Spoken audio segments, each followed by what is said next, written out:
Assalamualaikum warahmatullahi wabarakatuh.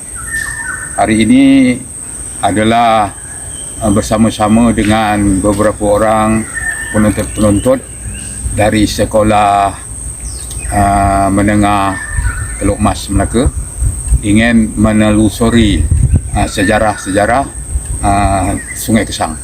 Sekarang kita berada di muara Sungai Kesang.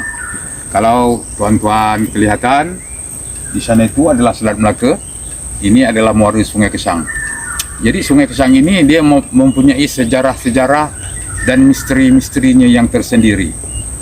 Panjangnya Sungai Kesang ini kalau dikira daripada muaranya sampai ke hulu lebih kurang 32.35 km. Setibanya di Tangkak ia berpecah dua. Satu menjadi Sungai Tangkak dan satu menjadi Sungai Johor. Kedua-duanya adalah muaranya di Gunung Ledang. Jadi Sungai Kesang ini telah terkenal sejak zaman Kesultanan Melayu Melaka lagi. Kalau kita lihat dalam peta-peta lama yang telah dilakar oleh pihak Portugis, pihak Portugis telah melakar Rio di Kasang, peta tentang Melaka ini, dan termasuklah Sungai Kesang yang mana dia terkenal. Di catatannya situ dia tulis Rio de Kasang. Jadi itu Rio de Kasang itu adalah Sungai Kesang lah. Jadi Sungai Kesang ini dulu adalah penting sebagai laluan untuk ke hulunya, sebagai lebuh raya untuk laluan-laluan membawa hasil-hasil tani daripada hulu dan hasil-hasil hutan. Jadi kalau zaman Kesultanan Melayu Melaka dulu, Sungai Kesang ini digunakan untuk memantau penduduk-penduduk di sekitar kawasan Melaka dan di bawah pegangannya. Jadi Sungai Kesang ini kalau kita lihat dia sebagai garis pemisah di antara selatan negeri Melaka dan negeri Johor. Kalau di negeri Melaka itu, di sebelah kiri tebing sungai di bagian Melaka itu adalah Kampung Sungai Rambai Melaka, dan di sebelah kanan adalah Kampung Kesang, daerah Tangkak. Maka banyaklah terdapat pengkalan-pengkalan yang berjejeran di sebelah kiri maupun di sebelah kanan tebing Sungai Kesang ini. Di antaranya yang pertama, kita kalau mudik ke hulu, kita akan jumpa pengkalan Leban. Pengkalan Leban. Lepas pengkalan Leban, kita akan jumpa pengkalan Lambah. Pengkalan Lambah. Lepas pengkalan Lambah, kita akan jumpa pengkalan Suak Kelabau, yang mana itu adalah tempat pendaratan orang-orang Bugis di dalam tahun 1790 di dalam penerokaannya setelah melakukan migrasi ke Riau di ketika itu. Maka panjanglah sejarahnya.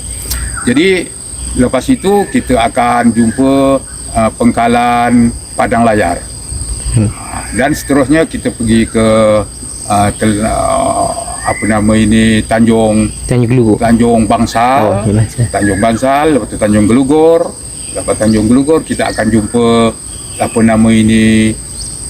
pengkalan Tanjung Gelenggang. Jadi di sebelah kanan tebing Sungai Kesang itu kita akan dapat satu buah bukit, nama dia Bukit Batera. Jadi bukit itulah dulu ramai orang ada penempatan di situ, dan di situ ada penempatan dan sebagai panduan untuk orang pelayar-pelayar ini tadi.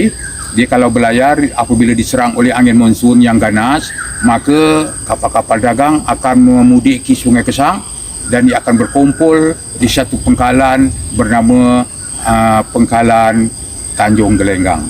Jadi di situ dia akan tinggal di situ kurang-kurangnya setengah bulan untuk menunggu pertukaran angin untuk meneruskan pelayarannya seterusnya.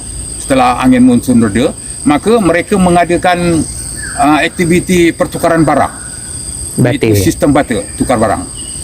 Jadi di situ adalah satu pengkalan yang pentinglah di masa ketika dulu. Jadi kalau di zaman-zaman silam, jadi Sungai Kesang ini pernah dilalui oleh Hang Tuah dan sahabatnya untuk berguru dengan Adiputra di Gunung Runduk, di Gunung Ledang. Dia bukan, Hang Tuah ini bukan jalan kaki.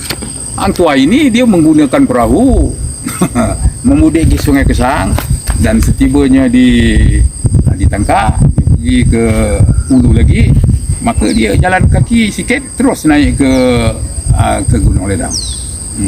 Jadi semasa kejatuhan Melaka oleh Portugis dalam tahun 1511, maka orang-orang Melaka yang dipimpin oleh Raja Ahmad, anak anda Sultan Mahmud, bertahan di Bentayan. Sultan Mahmud, ayahanda Sultan Ahmad tadi tinggal di Pagoh. Maka Bendahara Tepok, Tun Hamzah dengan orang-orangnya, dia tinggal di kampung Lubuk Batu di Segamat. Jadi dia orang ini meninggalkan Melaka tidak satu kumpulan, dia masing-masing mempunyai kumpulan-kumpulan dia. Jadi setelah Sultan Mahmud, pusat pemerintahannya berada di Bentan, iaitu di satu tempat bernama Kopak, itulah di Kota Kara. Dia sering kali beberapa kali datang menyerang Portugis di Melaka, beberapa kali, tapi tidak pernah berjaya. Jadi dalam tahun 1521 ini angkatan Sultan Mahmud daripada Kota Kara, Bentan, berskala yang amat besar, diketuai oleh Hang Nadim. Lagi satu diketuai oleh Sultan Abdul Jalil. Sultan Abdul Jalil itu adalah Sultan Indragiri, merupakan menantu Sultan Mahmud Shah, dan juga beberapa orang lagi berlayar dari Bentan nak menyerang Portugis di Melaka. Maka dia berhenti di Sungai Kesang dulu untuk mengambil gajah. Dulu di Sungai Rambai itu adalah tempat melatih gajah-gajah liar untuk dijadikan gajah tempur oleh Sultan Melaka. Di dalam peta yang dibuat oleh British pun ada ditulis itu Elephant Cage. Jadi bala tentera Sultan Mahmud singgah di Sungai Kesang ini, pangkalan Tanjung Gelenggang itu, untuk mengambil gajah, 2 ekor gajah, menggunakan rakit khas. Jadi gajah Melaka ini dia tidak ikut pindah ke Bentan. Yang menunggu gajah itu adalah penghulu gajah yang bernama Sri Rama. Jadi tujuan gajah itu tadi adalah untuk merempuh pintu Kota Apa Masa, tapi tak pernah berjaya. Jadi dalam perang itu, perang di laut berlarutan ke Pulau Besar hingga ke Pulau Ubin, dan di darat berlarutan hingga ke Punggol. Jadi malangnya peperangan itu yang diketuai oleh Tun Ishak Braka tidak berjaya, sebab ada 3 orang ini, Hang Nadim, Tun Ishak Braka, dan Sultan Abdul Jalil, menantu Sultan Mahmud tadi, dia tidak sehaluan, masing-masing berbala-bala. Jadi perkara ini telah didengar oleh Sultan Mahmud di Bentan, maka Sultan Mahmud mengarahkan pasukannya supaya pulang ke Bentan balik. Itulah itunya. Jadi sekarang kita akan meneruskan perjalanan kita mudik lagi ke hulu. Okey, sekarang kita berada ke hulu lagi Sungai Kesang. Di sini dahulunya bernama Pangkalan Padang Layar. Okey, kita menyingkap sejarah Padang Layar ini. Dikatakan di sini adalah tempat kapal-kapal dagang, perahu-perahu besar yang bawa hasil mahsul untuk bawa ke Melaka, ke Singapura, ke Muar, ke Siak, Bengkalis dan seterusnya ke Kepulauan Riau. Apabila layar-layar perahunya itu telah koyak, dihentam badai, maka di sini mereka membentangkan kain-kain kajang, kain-kain layar mereka itu untuk menjahit dan meripih layar-layar tersebut untuk meneruskan perjalanannya ke laut lepas. sama kampung Niansan. Boleh kak?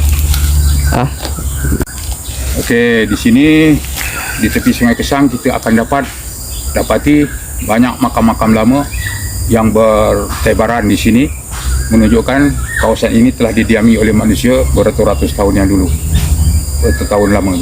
Jadi batu-batu niansan di sini kita ada 3 jenis. Batu ini adalah batu laterit, batu merah atau batu lada. Itu adalah batu granit, dan di dalam-dalam itu banyak lagi makam-makam daripada batu gunung. Jadi batu laterit ini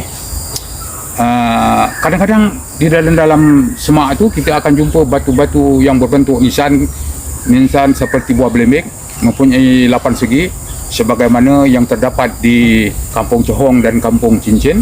Sebenarnya batu niansan berlembeng ini bukanlah satu perkara yang pelik. Memang di sepanjang sungai ini banyak terdapat makam-makam batu niansan berbentuk belembeng ini, daripada Kampung Sungai Rambai sampai ke Kampung Johong dan Cincin.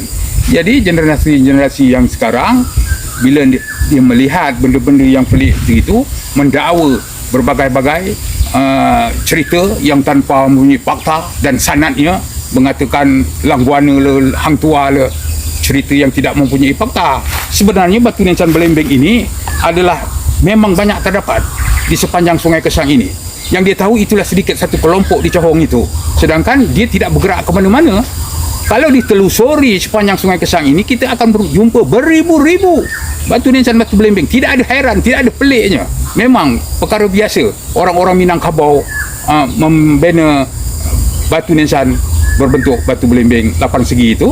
Dalam bahasa Sanskrit ia dipanggil Astakona.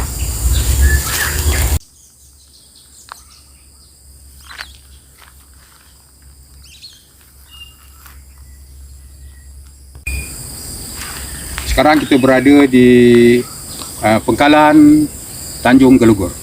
Ya, ini adalah pengkalan Tanjung Gelugor.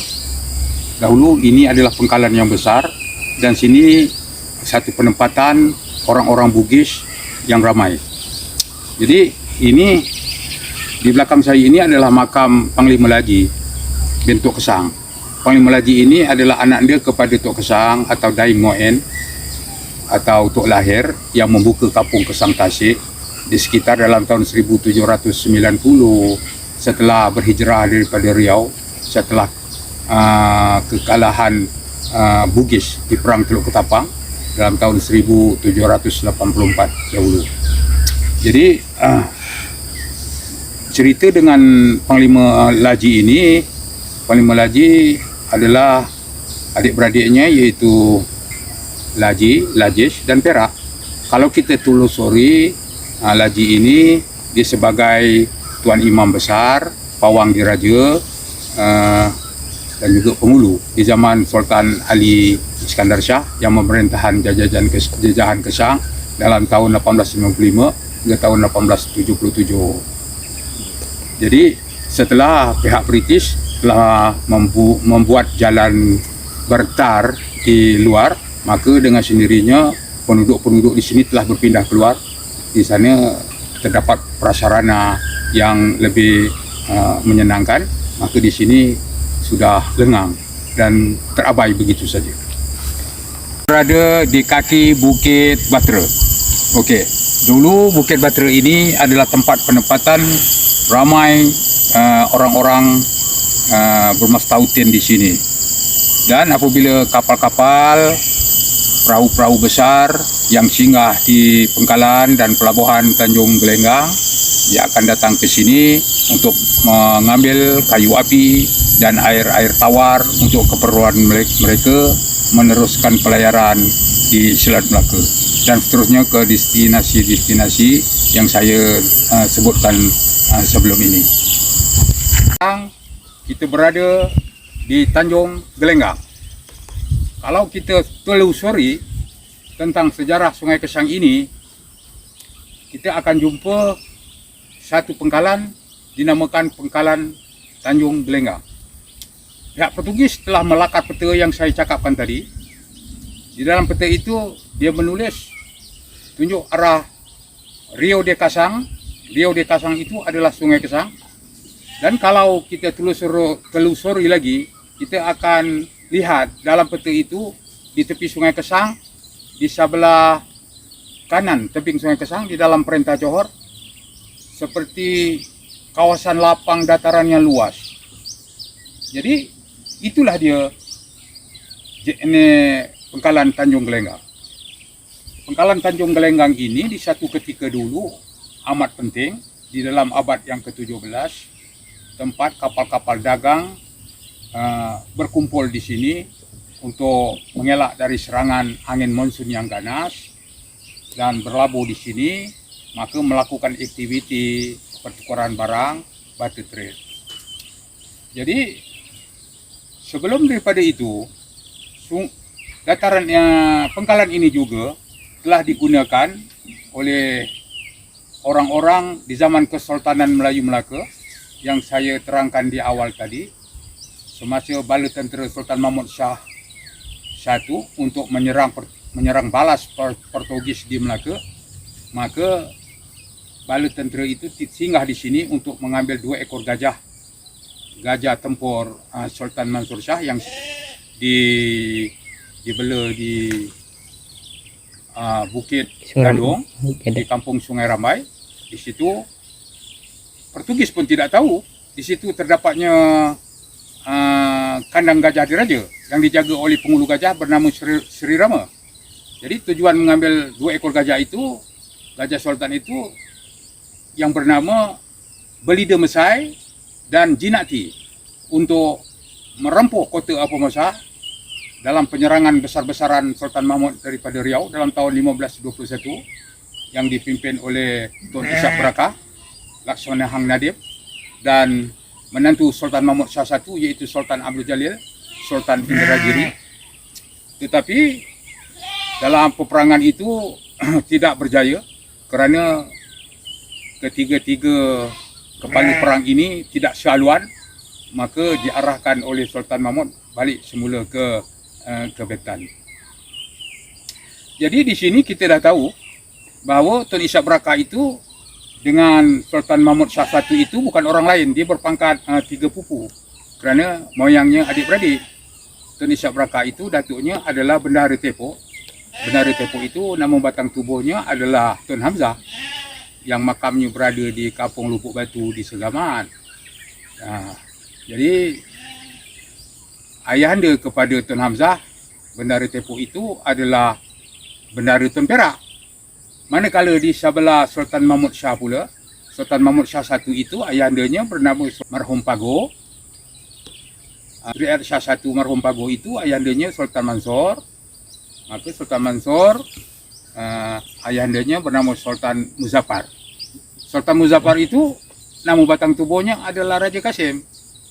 Raja Kasim itulah yang berkahwin dengan Tun Kudu. Tun Kudu itu adik-beradik dengan Tun Perak. Ada seorang lagi adik-beradik dia adalah Tun Berpati Putih. Jadi di sini Sultan Mahmud Shah I dan Tun Ishak Brakah itu masih pertalian darah, iaitu berpangkat 3 pupu moyang, dan kedua-dua moyang itu adalah adik-beradik.